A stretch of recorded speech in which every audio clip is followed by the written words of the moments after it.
আসসালামু আলাইকুম বন্ধুরা, যেহেতু গ্রামে আসছি, গ্রামের ভিডিও তো অবশ্যই দেখাবো। তো সেটার জন্য আমরা চলে আসছি একদম মাঠে। তো এখানে বিভিন্ন রকমের সবজি গাছ, এই যে এখানে দেখতেছেন আপনারা, কলার গাছে কলা ঢেকে রাখছে যাতে কেউ না ছিটতে পারে। আর এগুলো হচ্ছে আপনার গরুকে খাওয়ানোর জন্য এক প্রকার ঘাস লাগায় আর কি কৃষকরা, সেগুলো। আর পাশে হচ্ছে পেঁপে গাছ। তো আমরা মূলত এখানে আসছি হচ্ছে এই সরিষা ফুল দেখতে।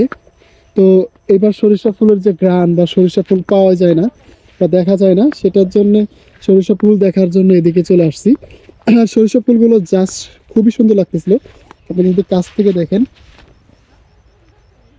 আর এই দেখেন, এজন্য মূলত আসা আজকে, যেহেতু সরিষা ফুলের কাছে আসছি, সরিষা ফুলের ভিডিও দেখাবো। শীতের সিজন, সরিষা ফুলের ভিডিও না দেখালে হয় না। আর এগুলা কি বলতে পারবেন আপনারা? আমরা যে মটরশুঁটি খাই বা মটরশুঁটি, এইগুলো হচ্ছে সেই মটরশুঁটির গাছ। আর এই যে ফুলগুলো দেখেন কি সুন্দর লাগতেছে, খুবই সুন্দর এই গাছগুলো। আর তার সব ফলগুলো তো আরো সুন্দর।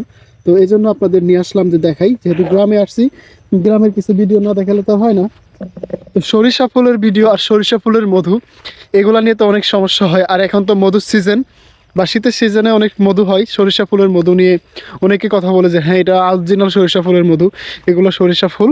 আর এই সরিষা ফুল থেকেই আপনারা কিছুদিন পরে এখান থেকে সুন্দর সুন্দর সরিষা হবে। আপনারা যদি ভালো করে দেখেন, এখানে সরিষা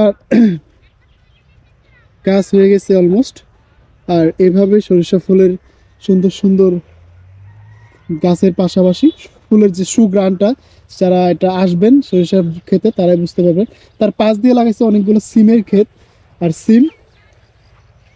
আর এর পাশেই আপনারা যদি তাকান দেখতে পারবেন যে রসুনের ক্ষেত। এখানে রসুন চাষ হয়, পেঁয়াজ চাষ হয়, অনেকগুলো রসুন তারা চাষ করছে। আর এখানে আমরা মাঠের একদম ভিতরে চলে আসছি, আমাদের আশেপাশে কোনো বাড়ি নেই, একদম ভিতর সাইডে হচ্ছে বাড়ি। আর এদিকে থেকে আরো পিছন দিকে হচ্ছে আমাদের বাড়ি। আমরা প্রায় 10 মিনিটের মতো রাস্তা হেঁটে হেঁটে এখানে চলে আসছি, আপনাদের জাস্ট একটু গ্রামীণ যে সৌন্দর্যময় জিনিসগুলো সেটা দেখানোর জন্য। দেন আমরা চলে আসলাম এখানে, ধান কাটার পরে এখানে ভুট্টা চাষ করে মানুষ, ধানের খেতে ভুট্টা লাগে। এই হচ্ছে এখানকার অবস্থা। তো আপনারা যদি দেখেন সামনে মাঠে মাঠে অনেকগুলো কৃষি জমি। তো আমার সাথে যে ক্যামেরাম্যান ছিল, সে তার হাতের আর ফুলের মিলিয়ে কিছু কিছু ভিডিও করতেছিল। আমি সেটাও একটু দেখালাম যে আসলে সরিষা ফুল যাদের বাড়ির কাছে আসে তারা অবশ্যই যাবেন, দেখবেন, ভালো লাগবে, সময়টা কাটিয়ে আসবেন। আপনাদের অবসর সময়টা একটু সৌন্দর্যময় বা একটু ভালো সময় কাটবে এখানে আসলে। প্রকৃতির সাথে সময় কাটালে আসলে প্রকৃতি আপনাকে খারাপ কখনো কিছু দিবে না, প্রকৃতির যে একটা সৌন্দর্য সেটা আপনাকে দিবে। তাই সুযোগ পেলে ঘুরে আসবেন। আর এই ফুলগুলো সে দেখাচ্ছিল, আসলে সুন্দর। প্রাকৃতিক যে জিনিসগুলো, প্রাকৃতিকভাবে যে সৃষ্টি, সেগুলো মানে অতুলনীয়। আপনি যতই ক্রিয়েটিভিটি বা যতই নতুন কিছু সৃষ্টি করেন না কেন, প্রকৃতির সাথে বা প্রকৃতির যে সৌন্দর্য তার সাথে কখনো পারবেন না। তাই সুযোগ পেলে ঘুরে আসবেন, দেখে আসবেন সব প্রাকৃতিক সৌন্দর্য। তো দেখতে থাকেন, দেখা যাক আরও সামনে আপনাদের কি দেখানো যায়। তো বন্ধুরা, আপনাদেরকে দেখালাম যতটুকু পারছি সরিষা ক্ষেতের যে ভিডিওগুলো বা সিনগুলো, সেটা দেখানো শেষ করে এখন চলে যাচ্ছি। কারণ মাঠের ভিতরে সন্ধ্যা হয়ে যাবে একটু পরে। তো দেখলে মানুষজন খারাপ বলবে বা থাকলেও খারাপ দেখায়। তো সেটার জন্য আমি আস্তে আস্তে বাড়ির দিকে যাচ্ছি।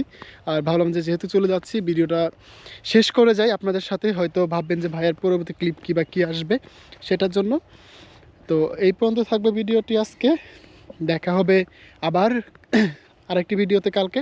সে বন্ধু ভালো থাকুন, সুস্থ থাকুন। আল্লাহ হাফেজ।